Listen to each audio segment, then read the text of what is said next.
It's a Tribe Called Quest. I left my wallet in El Segundo. Before that, we had some Homestar Runner. There we go. They are on the YouTubes. You can go and find them. You should. Still funny. Still good shit. Hailstorm, Freak Like Me, Plan B, Ill Manners, and we started with Rap Critic, also on YouTube. And hey, he's a good dude. And hey, you should check his stuff out. And hey, you could go like, subscribe, follow. Yeah. It's Monday. We still have a little while left to roll. And did you know that American Gods second season just wrapped up? Anybody? Was anybody aware of this? Yeah. So the first season of American Gods was remarkable. Visuals were fantastic. Brian Fuller, who came from Pushing Up Daisies and Hannibal, was responsible for most of those. They were. It was a fantastic. It was also very, very hewed very close to the novel, with some of the scenes verbatim lifted from the pages of the book, and done in such a way that it was gratifying for people who were longtime fans of American Gods. And they added some stuff in here and there, and they changed a few things, but that's every adaptation. In general, though, it was rewarding, and visually it was spectacular. And it was wonderful. I couldn't be happier with that first season. Then the second season had just happened. I don't know what that was. I don't know what that was. That was let's start with a couple things. First off, Brian Fuller out. He's no longer on it. And it shows. They try to get his brand of visual. I don't have a good word for it. His trademark to the show, and they just can't do it. They try. They are game. They try it as best they can, and they just can't follow through. Another absence is Gillian Anderson, who was spectacular as Media in the first season. She's out, and she's replaced with new Media, which, all right, the concept there I get, and Gaiman himself has already said that he wanted to update American Gods a little bit for the modern era, because things have changed since the time he wrote it to now. So I get it. And the new Media thing, I get it. However, she is replaced in the most artless fashion. And dare I say, there are some stereotypes included there. And just the very first episode where new Media is introduced, it gets weird and gross in sex ways, and it's like, you're like, wow, hi, welcome.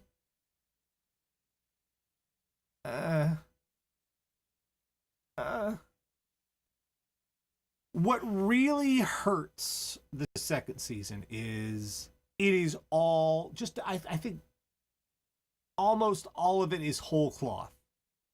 Just completely made up. Nothing to do with the novel. Just most all of it is just completely veers away from the novel itself.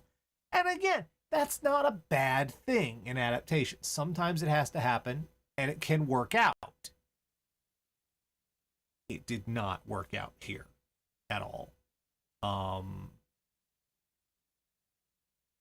The last place we get from the novel is the opening episode with the House on the Rock, and from there it's all downhill. There are concepts that are introduced and forgotten, characters introduced and forgotten. And what's most damning about it is American God damning. Ha, made it funny. What's most damning about it is it doesn't know what it's trying to say. Absolutely no idea. It comes at a whole lot of grandiose concepts that it just throws out there, but it doesn't know how to connect them together. It's like somebody bought a bicycle and didn't assemble it and just threw it in your driveway. It's like, I got you a bicycle. That's not a bicycle. That's a pile of parts.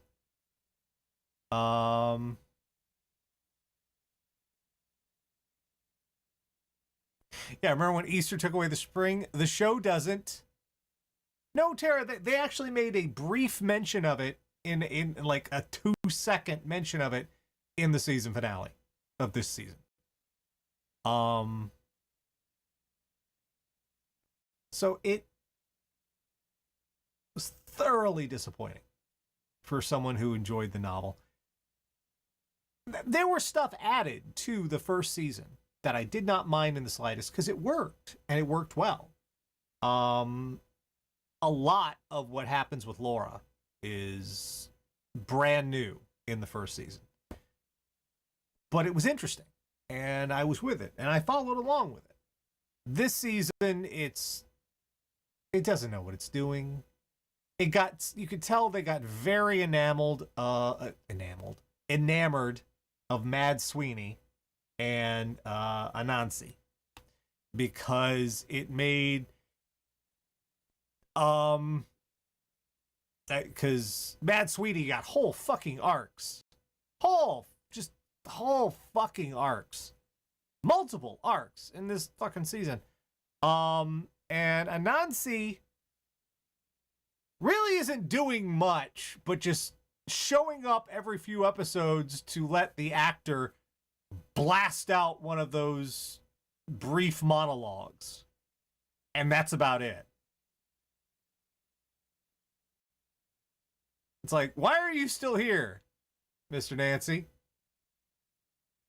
Hear his monologue. Okay, all right, that's cool. Drop in and out of the African accent. I get that. That's cool. Yeah, that's nice. But what are you here for? Okay, we're gonna have another monologue. Okay, all right, that's fine. That's good, I guess. It's really like they just picked up on what they thought was the popular bits from the first season and threw them in and see if they could do something with them. Did some stuff with the technical boy. I don't understand the what happened with the technical boy, because he's dead, but they immediately brought him back, and I don't know. The finale itself is very confusing. The implications for the show going forward, I don't know. Are we going to do Minnesota? Are we? That always struck me as the part of the novel that was going to be the hardest to adapt, because Minnesota is not the most exciting part of the book. It's where Shadow is pretty much hunkers down for the winter and sort of,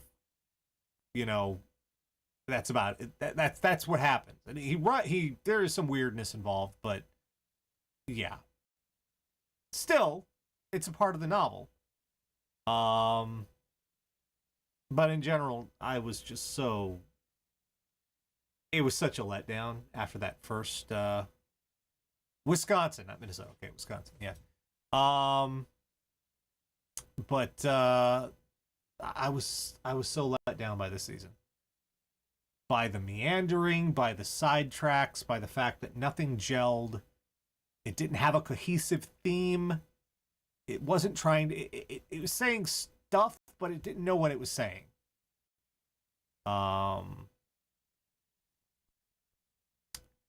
It was unfortunate. and I'm very disappointed. I'm amazed they got. I guess the third season was already signed off on before the second season. But I'm kind of surprised the third season's even happening because this was kind of a wreck. Honestly, it could have been worse, but it wasn't very good. And uh ugh, I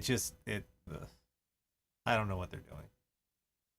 We're way off the beaten track, and such a big fan of the novel. I love that novel, and it, this was just this hurt me. It didn't have to be exactly the same. I'm fine with it not being exactly the same. That's cool. And sometimes shit in a different medium doesn't work the same way as it does in a book, and sometimes shit in a different medium works better. And it comes, this didn't. I don't know what happened here. Some shit behind the scenes happened. I don't know where they got these writers. Supposedly Neil Gaiman was more hands-on with this season, but I don't see that. I also see he was splitting his time between this production and Good Omens, which is coming out very soon. I have better hopes for Good Omens because that looks more closed-ended, and yeah. I really hope they wrap up American Gods next season. I hope they do it well because the sprawl is just going to kill it. This entire season was sprawl. This was a waste of a season. Nothing useful happened here. Nothing. Most of it has nothing to do with the book. They were paying Crispin Glover just to be creepy. Not even really do anything. Just stare at the camera and freak you the fuck out a lot. Oh, so just grumpy. I am grumpy about it. I'm very grumpy about it. It could have been better. This ain't it, Chief. This ain't it. All right, more requests. This is Portugal the Man by request. Noise Pollution. Radio Dead Air.